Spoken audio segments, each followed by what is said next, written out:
ഇനി ഞാൻ എന്റെ ലാംഗ്വേജ് പറയട്ടെ. നേരം പരപരാവെടുത്ത് മാത്രം ലാംഗ്വേജ് ഇല്ല, നമ്മളൊക്കെ പറയാറുണ്ട്. മസ്തി പിടിച്ച് പറയുമ്പോൾ ചിലപ്പോൾ അത്തരം വാക്കുകൾ വരില്ല എന്നുള്ളതാണ്. ഞാൻ നോക്കുക, ഫോർട്ട് കൊച്ചിയിൽ നിന്നും നമുക്ക് ചെറുതായിട്ട് വെളിച്ചമൊക്കെ വന്നു തുടങ്ങിയിട്ടുണ്ട്. അവിടെ ദൃശ്യങ്ങൾ കുറച്ചുകൂടെ വ്യക്തതയോടെ പ്രേക്ഷകർ കാണാനും കഴിയുന്നു പ്രതീക്ഷിക്കുന്നു. അങ്ങനെ ബീച്ചിന്റെ ഒരു സുന്ദരമായ കാഴ്ച. ഇപ്പോഴും വളരെ ആക്റ്റീവാണ് ഫോർട്ട് കൊച്ചിയിലെ ഈ ഒരു പ്രദേശം എന്നുള്ളതാണ് അല്ലെ? അതെ, ഫോർട്ട് കൊച്ചി ബീച്ച് മിക്കവാറും സമയങ്ങളിൽ ആളുകൾ ഉണ്ടാവാറുണ്ട്. അവിടെ തീരെ ആളനക്കം ഇല്ലാത്തൊരു ബീച്ചല്ല. ഇപ്പൊ തന്നെ അവിടെ കുറെ കുട്ടികൾ ഇരിപ്പുണ്ട്. അവരോടൊപ്പം കുറച്ച് പേര് ബീച്ചിലേക്ക് ഇറങ്ങുന്നുണ്ട്. അതൊക്കെ നമുക്ക് ആ കാഴ്ചകളൊക്കെ പ്രേക്ഷകരിലേക്ക് എത്തിക്കാൻ സാധിക്കുന്നുണ്ടെന്നാണ് പ്രതീക്ഷ. അങ്ങേറ്റത്ത് കണ്ട ഒരു ഷിപ്പ് കിടപ്പുണ്ട്. അത് നല്ല ഭംഗിയുള്ളൊരു കാഴ്ചയാണ്. അതെ അതെ, അത് മാത്രമല്ല നമുക്ക് അവിടെ കടലിറങ്ങി കുളിക്കുകയാണോ ഇനി അത് വലതിരിക്കുകയാണോ ഒക്കെ നമുക്ക് നോക്കണം, വ്യക്തമാവുന്നില്ല അല്ലേ? അതെ അതെ. പിന്നെ ഇവിടെ ഫുൾ ടൈം ഓൺ ആണ് കേട്ടോ, ഫുൾ ടൈം വൈബിലാണ് പല ആൾക്കാരുള്ളത്. ഇവിടെ മ്യൂസിക് ഒക്കെ വെച്ച് ഇപ്പോൾ still rocking. Hello, good morning. Good morning.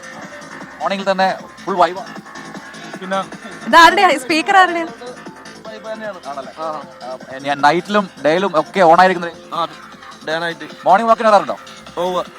എവിടെയാ സ്ഥലം? എവിടെയാ നടക്കട്ടെ നടക്കട്ടെ. Have A nice day. ഇതെവിടെ ഒരു നായ ചുരുണ്ടുകൂടി കിടന്നു ഈ പാട്ടിന്റെ ഒക്കെ ഇടയിൽ. പാട്ടൊന്നും പ്രശ്നമല്ല.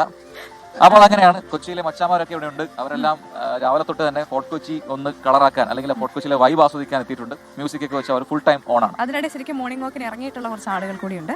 അവർ ഈ വാക്ക് വേയിലൂടെ ഇങ്ങനെ നടക്കുന്നു.